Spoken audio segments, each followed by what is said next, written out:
So in this series of management videos, we've already covered 3 of the things that we think are important when it comes to leading a good management team or being a good management team. And they're clarity, systems, and measurement. So now I want to turn attention to training and how important training is in our business world. Because people can only perform to the level of which they've been trained. So how well do we train people in our businesses?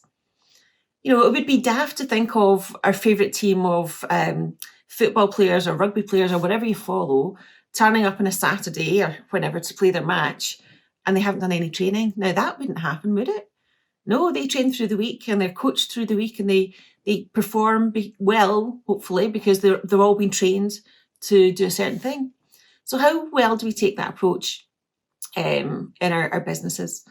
So let's have a look at 3 areas that we might want to consider when it comes to training our people. The first one is having a personalised approach. We all learn differently. So how well do you understand your team? How well do you understand how they like to receive information? So are they visual learners? Are they auditory learners? Are they kinesthetic learners? Do you know? And how well do you flex your style to make sure that you help them receive the information in the way that's best for them? I'm a DISC trainer, so I use DISC. So that's a behavioural profiling tool. So that talks about, you know, some of us learn by doing, some of us learn by listening, but some of us learn at different paces as well. Some of us might be quite fast-paced, some of us slower. Some of us might be task-focused, some of us might be more people-focused. It really depends on the individual. So again, how well do you know your team to understand how they are best managed by using things like DISC and like VAC. So the second thing that we want to do is raise awareness. So people can only, you know, perform to the level that we train them to, but how often are we having those conversations? In a previous video, I talked about the importance of regular one-to-ones and consistent one-to-ones, but how well are we raising the awareness of how they're performing versus expectation or versus what they could achieve?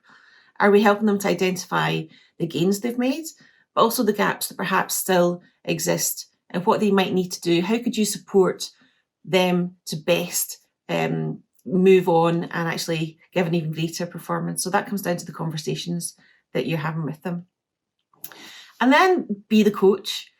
You know, a lot of the time in organisations we'll be a manager or we'll be a leader, but sometimes we need to be a coach.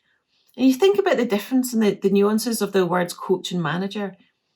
You know, for me, coach comes across as much more supportive, somebody who's going to come alongside you and work with you to try and help you achieve the best that you can achieve. So actually taking a coaching approach.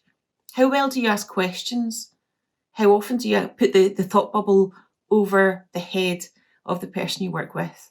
So asking good quality questions to get them thinking about what they could do, how they could get better, and how they could ultimately perform better in business. Because we want to take people from being passive people in our business to being really assertive, confident individuals. We want to build their competence, we want to build their confidence and turn them into assertive people who are driving the direction that we want the business to go in.